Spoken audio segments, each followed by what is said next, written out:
adjunto da Universidade Estadual de Ponta Grossa e integra o Programa de Pós-Graduação em Biologia Evolutiva, o EPG Unicentro.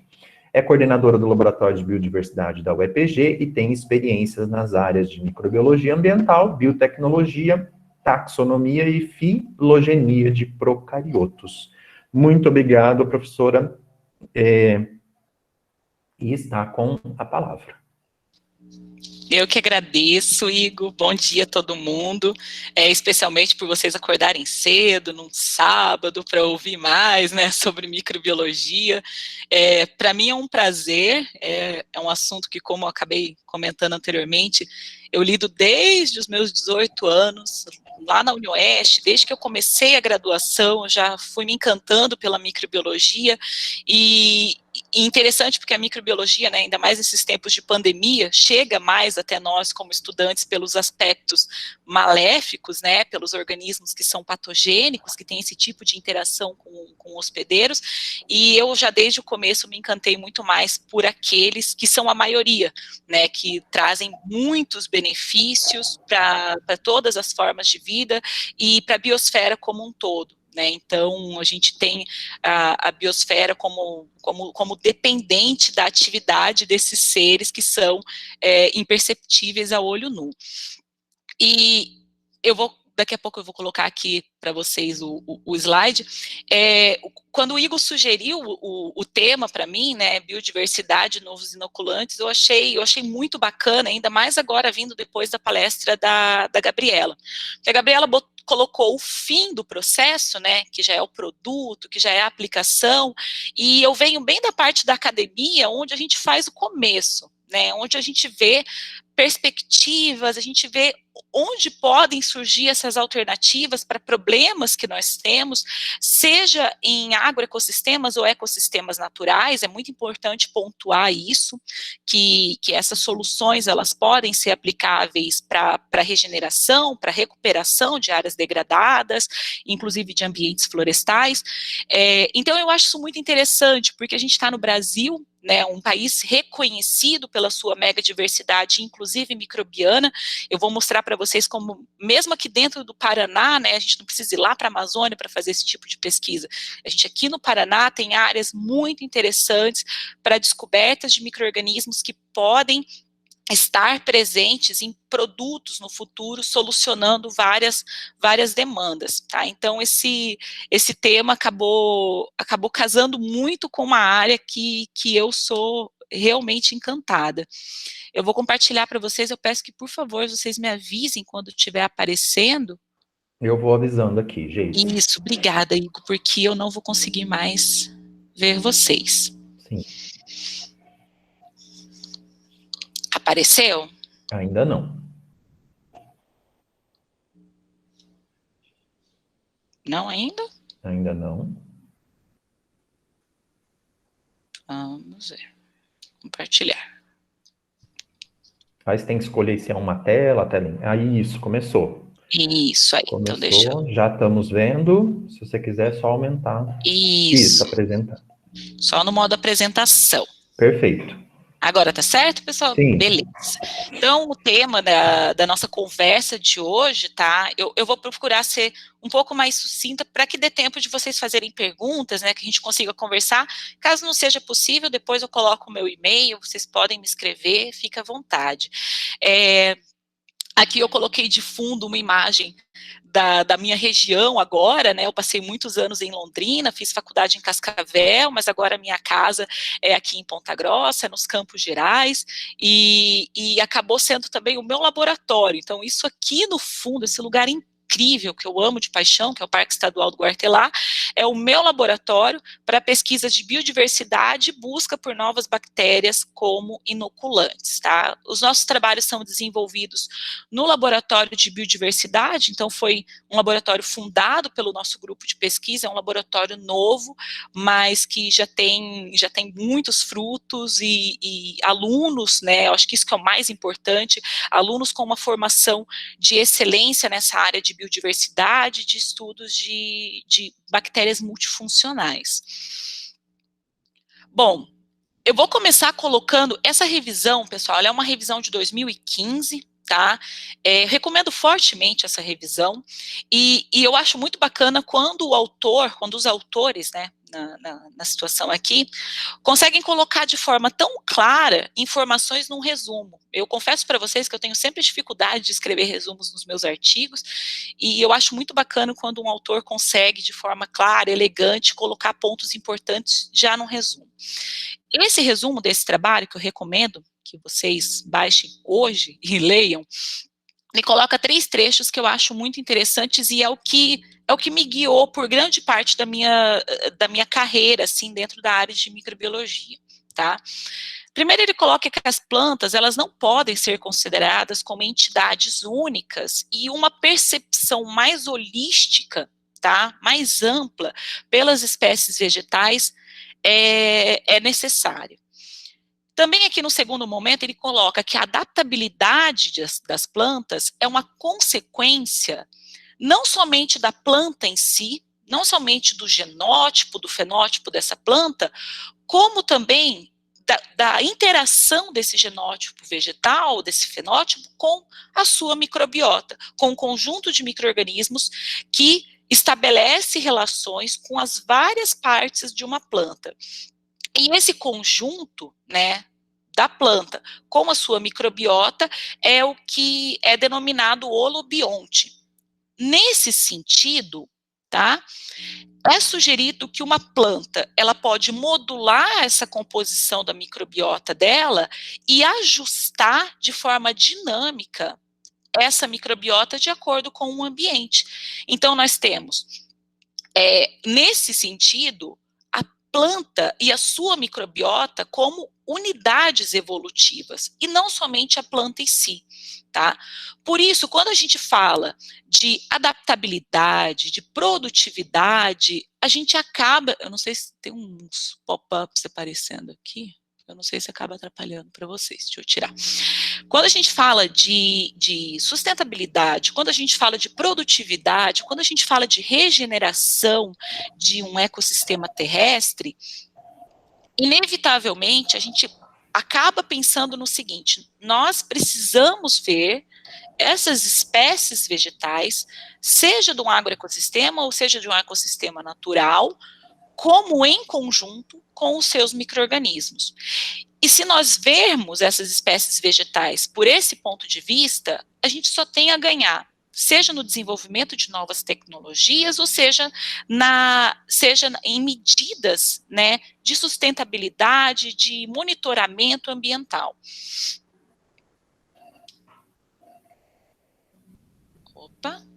Bom, e esses tais micro-organismos, né, que compõem essa microbiota, eles acabam interagindo com diferentes tecidos vegetais, então eles podem ocupar a rizosfera, eles podem ocupar o solo, né, o chamado bulk soil, ou a região de maior interferência de metabólitos da planta, né, que é a rizosfera, eles podem ocupar a superfície das folhas, eles podem ocupar xilema, floema, espaços intercelulares, então cada região da planta vai ter uma comunidade microbiana interagindo de forma dinâmica, de forma efetiva, inclusive beneficiando e modulando o desenvolvimento dessas espécies vegetais.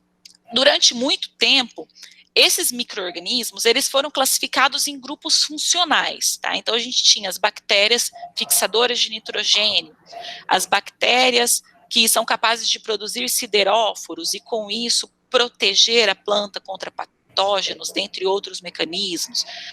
As bactérias solubilizadoras de fosfato, ou fungos micorrízicos, né, que também tem essa questão.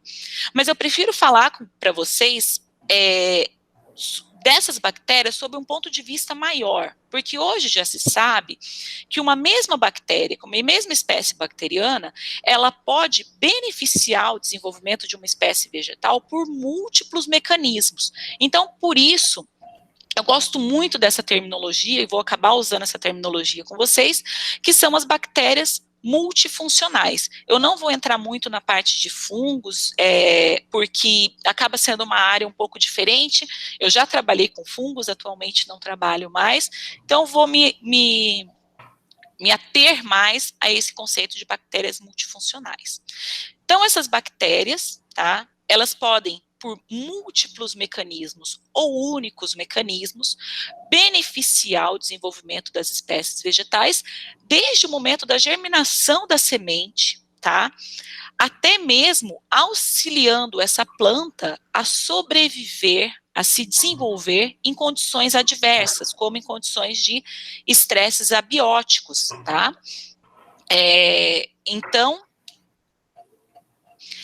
esses modos, tá, esses mecanismos pelos quais essas bactérias multifuncionais podem beneficiar o desenvolvimento de espécies vegetais, eles podem ser classificados em modos diretos, tá, que foi o que a Gabriela mais comentou com vocês agora na palestra anterior, tá, auxiliando essa planta nos mecanismos de defesa contra fitopatógenos, e os mecanismos que são indiretos, aí é a área que eu acabo mais trabalhando.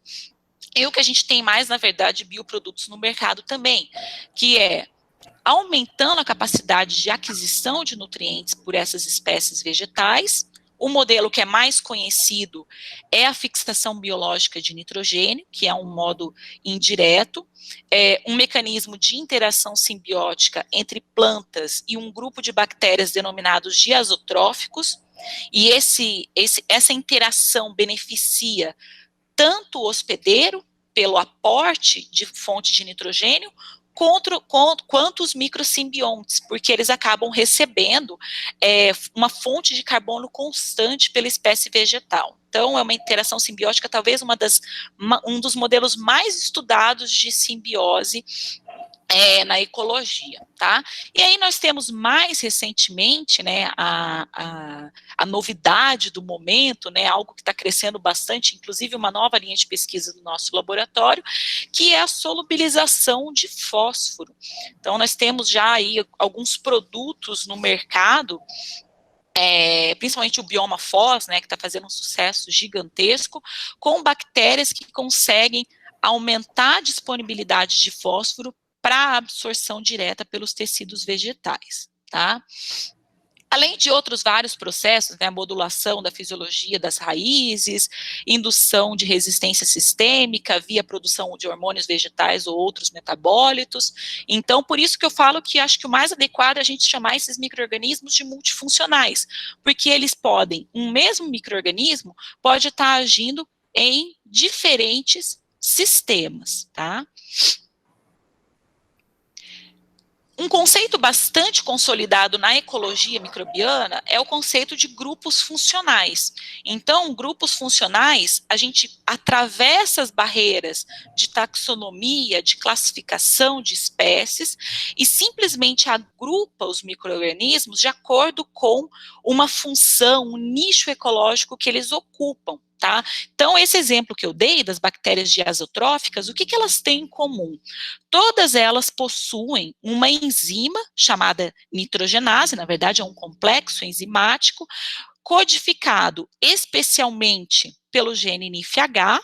Então, todos esses micro-organismos que são classificados como diazotróficos têm em comum a característica de realizar esse processo aqui, tá? Capturar o nitrogênio molecular e, através da ação dessa enzima, nitrogenase, transformar esse nitrogênio, que é inerte, tá? Nós não conseguimos assimilar esse nitrogênio, plantas não conseguem, então ele é inerte, em uma forma assimilável pelas espécies vegetais, tá? Então, esse grupo funcional dos fixadores de nitrogênio, ou bactérias diazotróficas, tem isso em comum, tá? E elas estão distribuídas em diferentes gêneros, em diferentes espécies. Então, taxonomicamente, existe uma diversidade muito grande dentro desse grupo funcional, que são das bactérias fixadoras de nitrogênio, tá? E essas bactérias fixadoras de nitrogênio, elas atuam em outros ciclos biogeoquímicos, seja de forma direta ou indireta, tá? Então, de forma direta, vamos dar um exemplo. Existem bactérias fixadoras de nitrogênio que também solubilizam fósforo, tá? Então, elas acabam atuando diretamente sobre esses dois ciclos biogeoquímicos.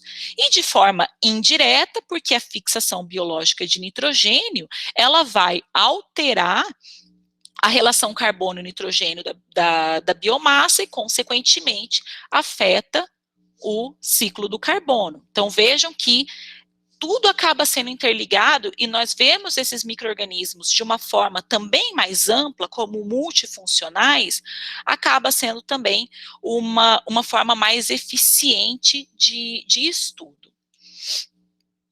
Bom, e aí eu falei aqui para vocês, dentro desse mesmo grupo funcional, bactérias fixadoras de nitrogênio, nós temos vários gêneros, várias espécies diferentes que fazem essa mesma função biológica. Todas fixam nitrogênio. Por quê? Para que a gente precisa, por que é tão importante para a biosfera, tantas espécies diferentes, gêneros, até mesmo classes, né, que é uma ordem taxonômica muito maior, né, uma amplitude taxonômica muito maior, por que a gente precisa de tudo isso para fazer a mesma coisa, tá? Aí a gente entra num conceito de redundância funcional. E aí vocês já vão entender o porquê que isso acaba sendo tão importante quando a gente pensa em agroecologia também. Esse é um estudo de 2018 muito interessante, que analisou comunidades microbianas associadas a bromeliáceas, tá? E aí o que eles fizeram? Eles fizeram 2 níveis de análise de diversidade microbiana. Simplesmente verificaram quais os gêneros e espécies de bactérias que estavam associadas a cada uma dessas bromeliáceas, que cresciam em locais distintos, tá? Então, aqui, cada linhazinha, tá, gente? Cada linhazinha dessas é a diversidade microbiana, aqui em nível de famílias e aqui em unidades taxonômicas, que pode ser gênero ou espécie. Isso daqui é um estudo de metagenômica. Então, como vocês podem ver, cada corzinha dessa simboliza uma família diferente, simboliza uma unidade taxonômica diferente, tá? Não quero aqui que vocês saiam PhD em metagenômica, fiquem tranquilos. Mas só para vocês verem que cada planta, ela tem uma comunidade microbiana diferenciada, tá? Se nós analisarmos pelo ponto de vista de composição de gêneros e espécies. Porém, quando a gente analisa a diversidade funcional, ou seja, quais são os genes ativos, quais são os grupos funcionais que estão presentes nessas comunidades microbianas, nós vemos que o negócio é muito mais homogêneo. Nós temos, então, no final das contas, em cada uma dessas bromeliáceas, comunidades microbianas distintas, tá? Se nós considerarmos o conceito de classificação taxonômica, temos espécies, temos gêneros diferentes, fazendo as mesmas coisas. Por que a gente precisa disso, tá? Porque essas diferentes espécies, esses diferentes gêneros, conseguem realizar essas funções biológicas em condições ambientais diferentes. Então, nós temos, por exemplo, dentre essas bactérias fixadoras de nitrogênio, nós temos bactérias fixadoras lá na caatinga, nós temos bactérias fixadoras numa floresta umbrófila mista, tá? Porém, as condições adequadas para que elas realizem esse mesmo processo de fixação biológica de nitrogênio são diferentes, tá? Cada uma vai realizar a fixação biológica de nitrogênio adaptadas a um determinado pH distinto, a concentrações diferentes de metais pesados, dentre outros fatores abióticos e bióticos que incidem sobre esses ambientes. Por isso que a redundância funcional, ela acaba sendo um aspecto muito importante de ser analisado nesse conceito. Bom, então se a gente tem nesses ambientes, tá, bactérias que realizam funções biológicas similares, porém em condições ambientais distintas, tá? Em cada um desses ambientes nós temos então uma fonte de diferentes micro-organismos que podem realizar essas funções biológicas em condições, por exemplo, de estresse abiótico, tá? Aqui, pessoal, é só para vocês verem como que é o processo. Como eu falei, acabou sendo bem interessante, porque lá na palestra da Gabriela, ela acabou falando mais dessas etapas adiante, né, da formulação de um produto, da produção, das questões de marketing, da aplicação de um bioinoculante. E no laboratório, o que a gente faz é tudo isso aqui adiante, tá? Tudo que precede essa bioformulação. Então, tudo isso começa no isolamento de uma bactéria associada a uma espécie vegetal. Existem diferentes formas de associação. Depois, nós fazemos a caracterização, tá, desses mecanismos de promoção do crescimento vegetal in vitro, tá? Então, aqui são vários testes que a gente usualmente faz no laboratório para fazer uma triagem dessas bactérias. De acordo com os dados in vitro, nós selecionamos bactérias que vão ser utilizadas para teste in vivo. Esses testes, geralmente, eles se iniciam em casa de vegetação e depois, aquelas que foram mais promissoras, elas acabam sendo utilizadas para testes a campo, tá? Se os resultados forem inconsistentes, às vezes a gente tem um retorno, tá? Para avaliar novamente esses mecanismos de promoção do crescimento que já foram realizados em laboratório para selecionar novas bactérias, ou se nós temos dados consistentes em casa de vegetação e a campo, nós podemos ter ali configurado um micro-organismo que vai compor um novo produto biológico, tá? Então, essa etapa aqui é realizada principalmente nas universidades e institutos de pesquisa, tá? Existem poucas indústrias que realizam essas etapas preliminares, por isso que é tão importante, para que a gente tenha bons produtos no mercado, é tão importante a valorização da ciência e tecnologia, tá? Especialmente em instituições públicas, porque no final das contas, muito do sucesso da aplicação desses produtos vai depender dessas etapas preliminares, tá? Bom, aí eu coloquei até uma setinha brilhante aqui para associar essa questão do isolamento com o tema principal da nossa palestra. Nós temos muitos ambientes contrastantes aqui no Brasil, tá? Coloquei aqui para vocês essa questão da redundância funcional. Olha o que a gente tem aqui na Caatinga e olha o que a gente tem aqui numa floresta ombrófila mista. E a gente tem mangue, e a gente tem o Campos Sulinos, a gente tem uma diversidade muito grande de ecossistemas no nosso país. Com isso, a gente tem também uma diversidade muito grande de espécies vegetais e seus microbiomas adaptados a essas condições, e uma fonte muito grande de micro-organismos que podem ser isolados, adaptados a essas condições e que podem configurar novos produtos para a solução de demandas em agro ou ecossistemas naturais. Então, nesse conceito, é muito importante que a gente considere os micro-organismos como agentes desse processo de engenharia, né, de melhoria das condições de produção em agroecossistemas, tá? Então, se antes nós vínhamos de anos e anos focados na planta em si, seja via melhoramento, transgenia, seleção de cultivares, tá? E também uma grande linha de pesquisa quanto a parâmetros físico-químicos do solo, a gente tem um crescimento muito grande hoje desse terceiro fator, que são os micro-organismos, tá?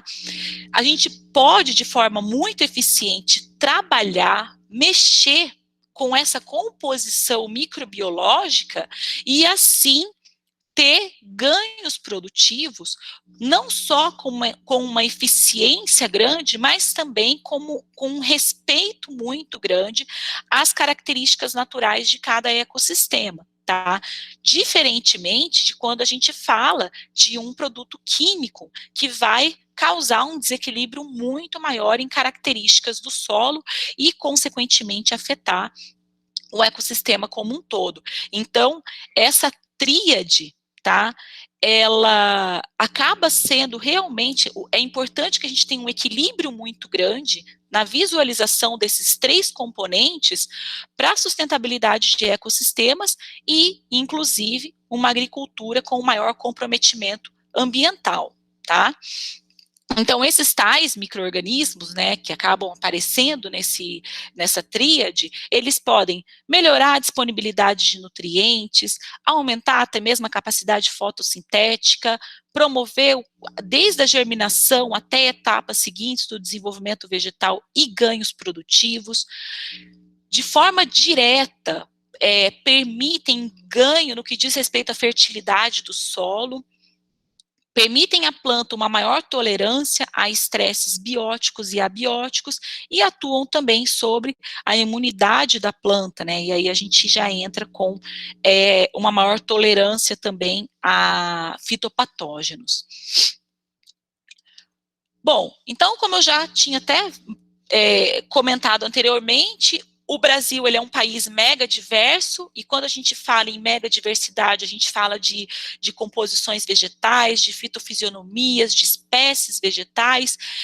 Aqui só colocando alguns exemplos, né, de comunidades, enfim, de diferentes fitofisionomias brasileiras, né, mangue, cerrado, caatinga, floresta ombrófila mista, os campos sulinos.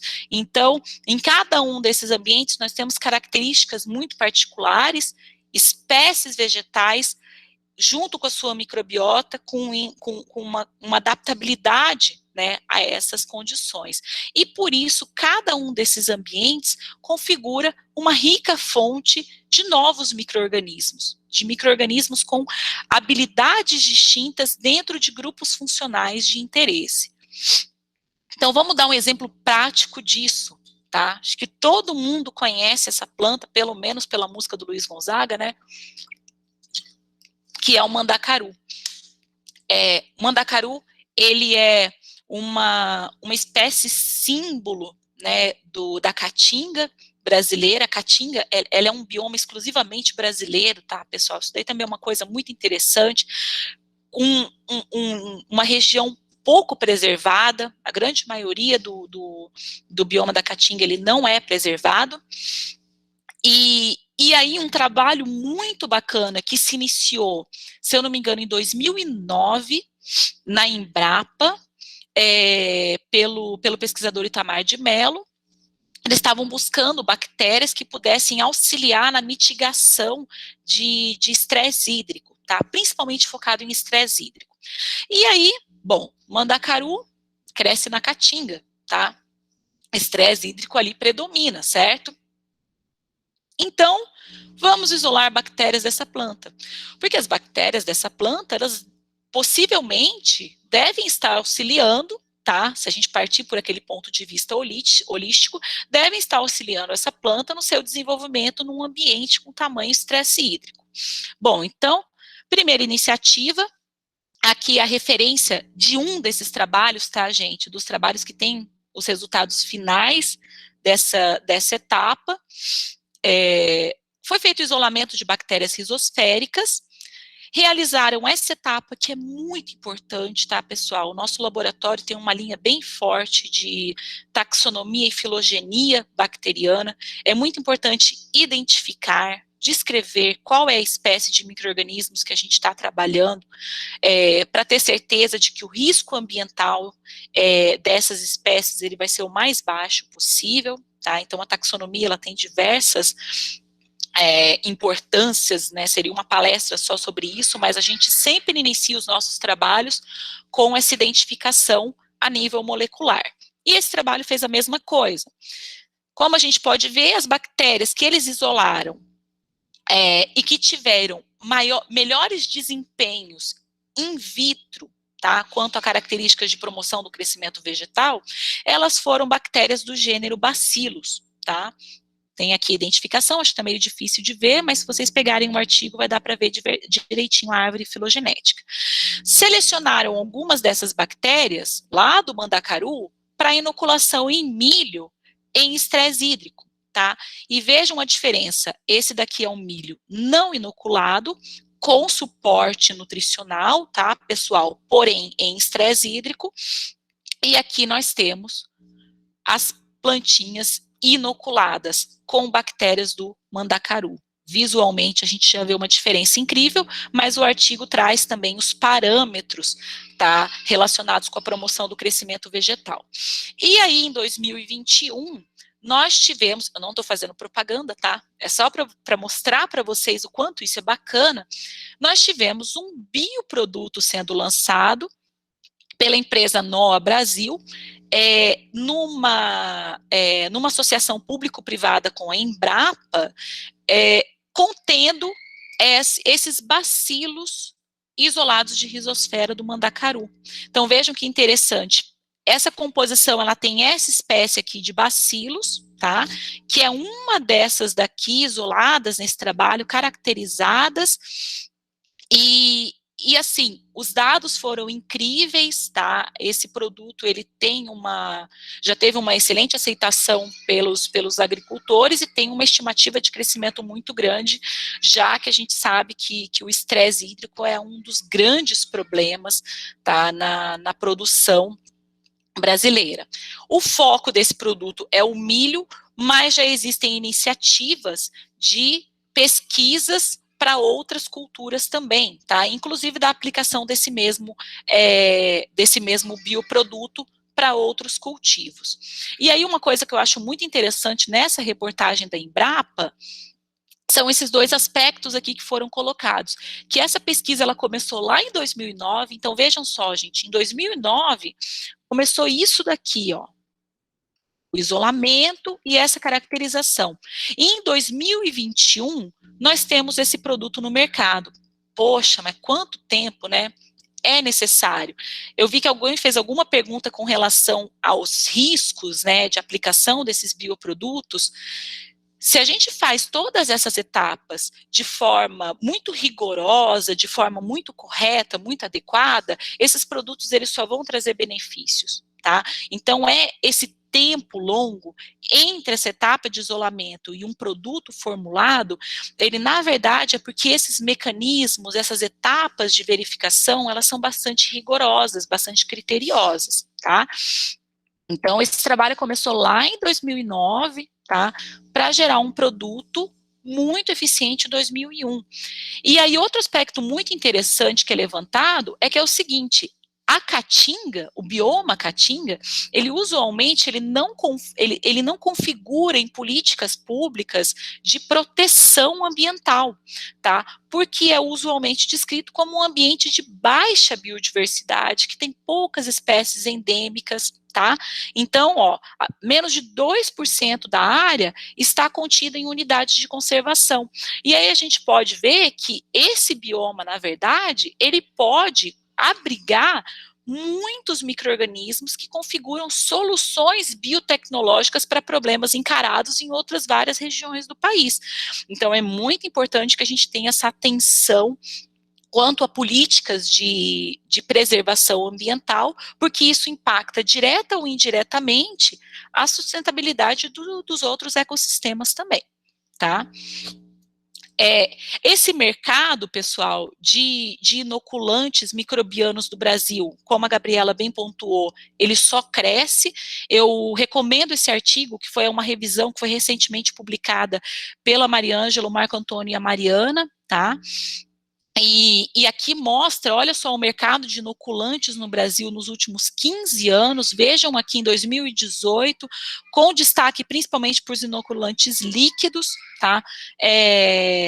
Teve um crescimento muito grande, e essa expansão foi não só pelos inoculantes da soja, mas também com a ampliação da aplicação dos inoculantes de Azospirillum para culturas variadas, inclusive co-inoculação da soja, mas ainda existe um mercado muito grande para descoberta de novos inoculantes, a exemplo do que vocês viram agora ali do inoculante de bacilos do mandacaru, né? É uma valorização muito grande da nossa biodiversidade. Então, nós temos aqui um mercado crescente no Brasil, porém uma diversidade de inoculantes que poderia ser muito maior. Nós poderíamos ter inoculantes diferenciados para soluções diferenciadas, tá?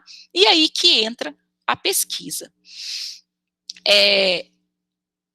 Esses ambientes, como eu já coloquei para vocês, eles são fonte desses inoculantes, eles são fontes dessas bactérias que podem compor os inoculantes. Então, foi com base nesse conceito, né, de ver de uma forma diferenciada a biodiversidade dos ambientes, que eu acabei direcionando para esse tema da transversalidade da ciência agroecológica, tá? Que é o tema do evento de vocês. Eu comecei trabalhando com agroecossistemas lá na Embrapa Soja. Eu basicamente trabalhava com a simbiose soja-risóbios, tá? Soja bradyrhizóbios, na verdade. Então, são os bradyrhizóbios utilizados em inoculantes, amplamente utilizados em inoculantes, Brasil afora, que levam a ganhos produtivos incríveis, né? Ano após ano, é um mercado bastante crescente, que eu fiquei durante um bom tempo na minha vida, lá no laboratório de biotecnologia do solo na Embrapa Soja, orientada pela doutora Mariângela Hungria, tá?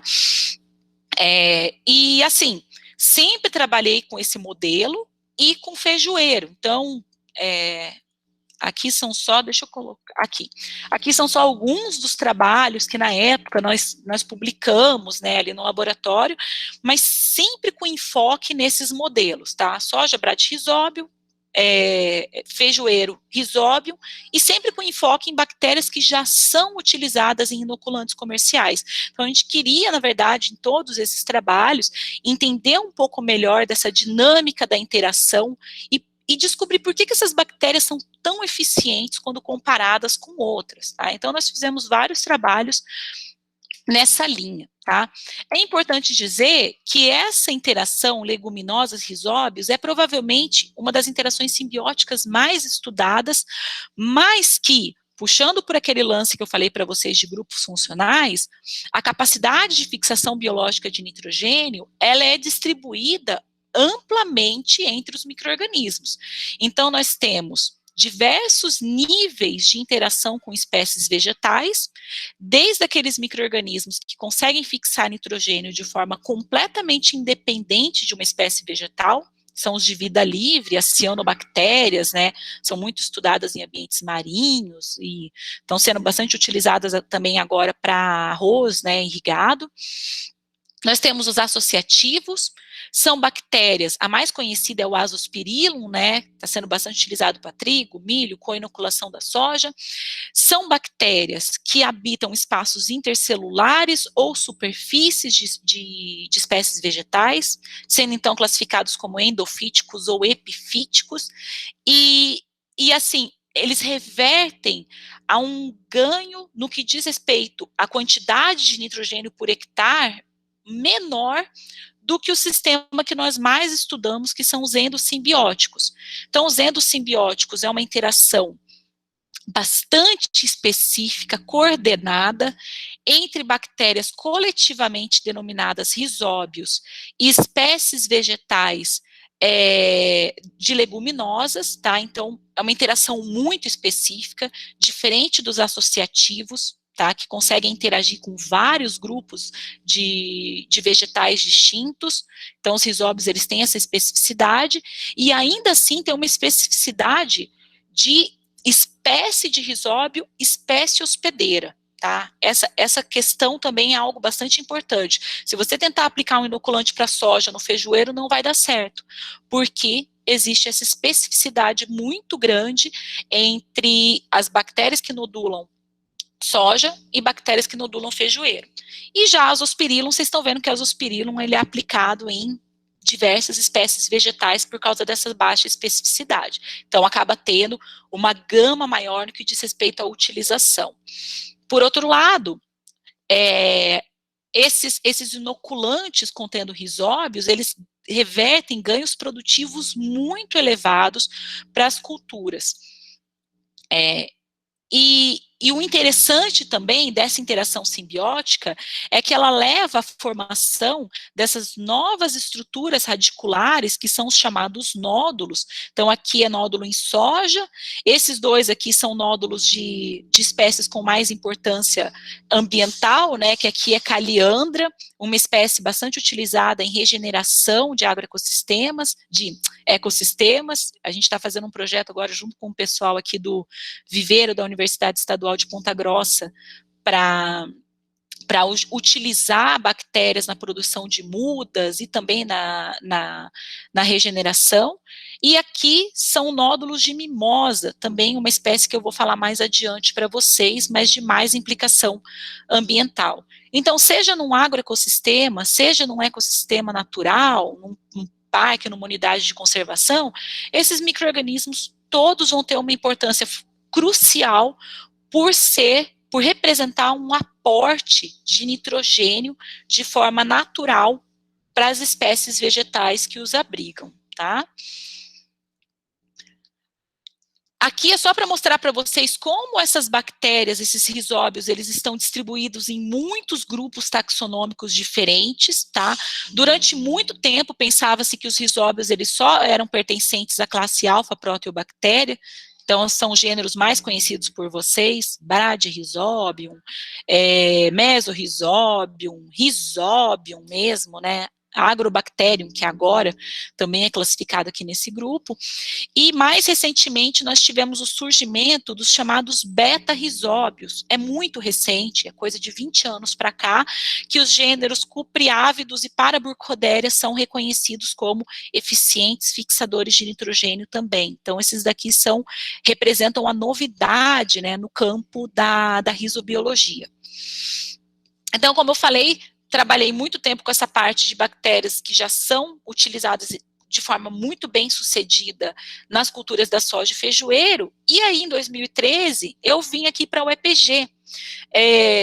A UEPG, né, na cidade de Ponta Grossa, está localizada numa região fitogeográfica que é denominada Campos Gerais do Paraná. Quem não conhece, convido a conhecer, tem locais incríveis, lindos, né, uma beleza cênica incomparável, mas também tem algo muito interessante. Então vejam só aqui nesse mapa, tá, essa regiãozinha, que é bem onde fica aqui os Campos Gerais. Aqui a gente tem várias formações fitogeográficas, geológicas também, tá? Nós temos aqui a ocorrência de campos naturais, nós temos a ocorrência de manchas, né, de floresta umbrófila mista, e aí uma coisa que é para mim um dos mais interessantes, é o limite sul do bioma cerrado, tá? Então nós temos aqui manchas de cerrado, e essa região, por ter zonas de transição entre diferentes composições, ela acaba tendo muitas zonas de ecótono, tá? Então, essas zonas de transição entre biomas, entre formações fitogeográficas, elas são os chamados ecótonos. Esses ecótonos, eles têm sempre uma composição de biodiversidade muito peculiar, diferente da composição das regiões que o integram. Tá? Então, quando eu cheguei aqui, esse meu olhar de bióloga já ficou, poxa, que interessante, essa região deve ter uma biodiversidade muito interessante, inclusive de leguminosas. Aqui é só uma imagem para vocês, eu não sei nem se vocês sabem, mas tem aqui em Jaguariaíva, pertinho, o Parque Estadual do Cerrado, tá? Que é uma área de preservação desse bioma aqui dentro do Paraná, é super interessante, uma área bem de cerrado mesmo, dentro do Paraná, então, às vezes tem algumas pessoas que nem sabem disso, vale a pena conhecer, é uma área bem bonita também. E aqui mostrando novamente, né, que a gente está bem nessa zona de transição entre esses dois biomas, né, Cerrado e Mata Atlântica. E aí uma outra coisa que eu lembrei, na época que eu vim para cá, é que esses dois biomas, né, o Cerrado e a Mata Atlântica, eles são biomas que apareceram lá num artigo de 2000, tá? É um artigo muito conhecido, muito citado, pessoal, que mostra quais são os hotspots de biodiversidade mundial que requerem uma atenção maior no que diz respeito a políticas de conservação. Então, os biomas brasileiros que configuraram naquele artigo foram justamente Cerrado e Mata Atlântica, tá? Por quê? Apesar da grande riqueza, apesar do endemismo de espécies desses dois biomas, as políticas de conservação, elas não eram equivalentes a essa biodiversidade que essas regiões abrigam. E aí os Campos Gerais, aqui, um ecótono bem na zona de transição entre esses dois biomas. Então, a gente tem aqui dentro do Paraná um sítio, uma região muito interessante para estudos de biodiversidade. E aí, com isso, eu comecei a fazer um levantamento, junto com a minha equipe, né, junto com o laboratório todo, de leguminosas aqui da região. O que tem de leguminosas aqui? E aí, para nossa surpresa, né, as Fabaceae eram bem representativas, né, nas diversas unidades de conservação aqui da região, só que a gente não tinha nenhum relato, nenhum dado sobre a ocorrência de nodulação nessas espécies de Fabaceae. Então, foi isso que a gente começou a fazer. Tá? Então, o Laboratório de Biodiversidade, ele focou principalmente nisso, né, a mostrar essas plantas nos seus ambientes naturais e verificar se elas estavam interagindo com risóbios nativos. Eu chamo atenção especialmente para essa foto aqui, pessoal, no canto esquerdo superior.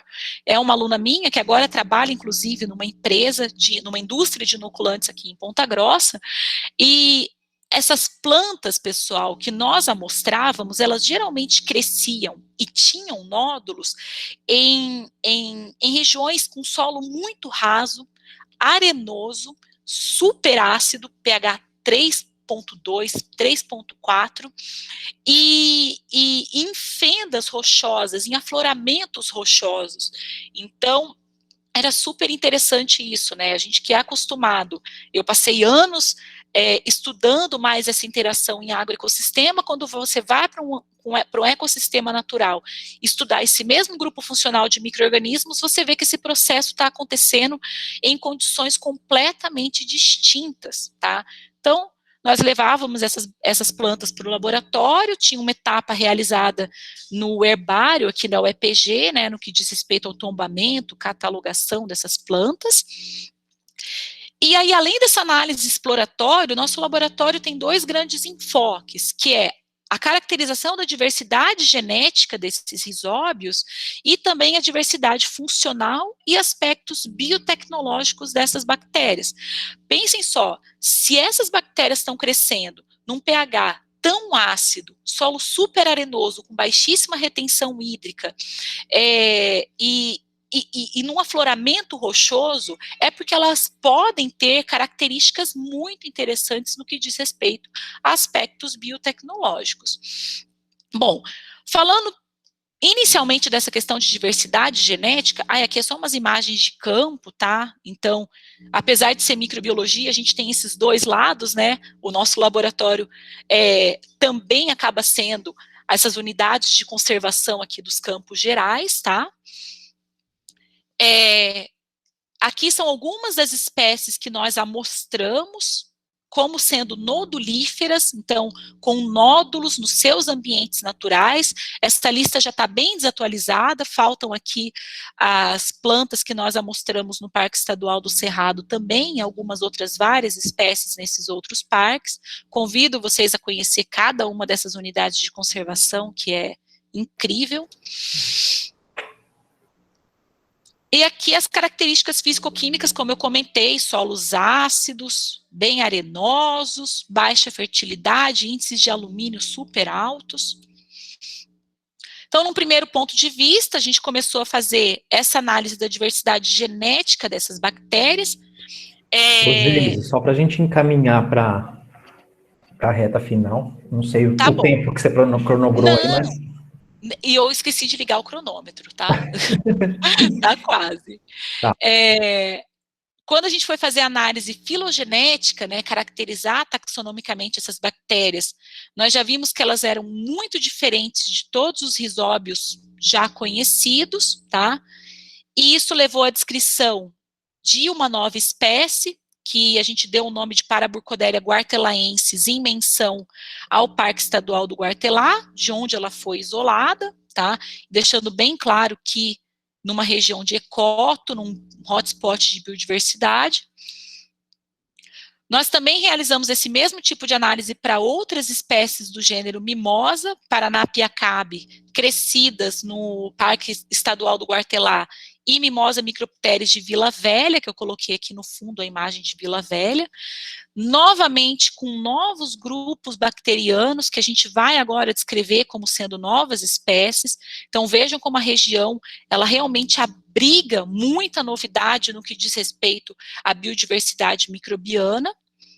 Aqui é um outro trabalho, também com descrição de biodiversidade, mostrando que plantas do gênero Desmodium, né, que são pioneiras, são muito importantes até mesmo para regeneração, elas podem ser noduladas por grupos muito distintos de rizóbios, e também aqui nós temos um potencial de descrição de novas espécies. E aí, a gente começou a trabalhar com a parte funcional. Além da fixação biológica de nitrogênio, que a gente já sabe que esses rizóbios fazem, quais são as outras atividades que eles podem estar realizando para essas espécies vegetais? Então, os dados que a gente ainda não publicou mostram que elas são eficientes produtoras de hormônios vegetais, mas o mais importante, o mais interessante que saiu desse estudo foi a elevada tolerância que essas bactérias têm a estresses abióticos, alumínio, salinidade elevada, baixa quantidade de água, pH ácido, e são muito eficientes na solubilização de fosfato. Essa é uma nova linha, por sinal, do nosso laboratório.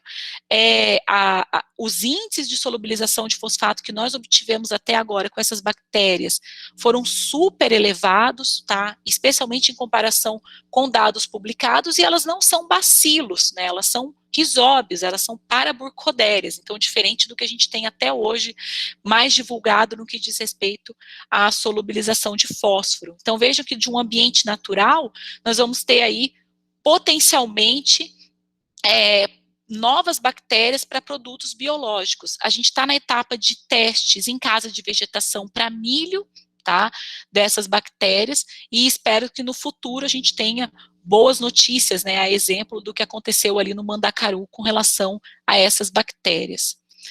E por fim, pessoal, eu deixo essa mensagem aqui, que é de um artigo da Ieda Mendes, da Embrapa Cerrados, que todos os ambientes, né, as espécies vegetais, a gente tem que entender como que ali tem um universo paralelo microbiano, e que esse universo paralelo microbiano, ele é pouco conhecido. E ainda considerando que muitas espécies são até mesmo, não são capazes de crescer em meios de cultivo no laboratório. Então, fica um convite, né, para que vocês vejam essas diferentes configurações que nós temos de ecossistemas brasileiros como uma fonte inesgotável de recursos para soluções biotecnológicas. Aqui, como eu falei, eu deixo o meu contato, tá? Esses estudos, eles são todos desenvolvidos no Laboratório de Biodiversidade da UEPG, com a participação de alunos, não só da universidade, né, de graduação, como também do programa de pós-graduação em Biologia Evolutiva, sempre em colaboração com outros órgãos de pesquisa, né, institutos. Então, fica aqui meu e-mail, caso vocês tenham alguma dúvida, queiram algum dos trabalhos, e muito obrigada pela atenção. Parou, né, a apresentação?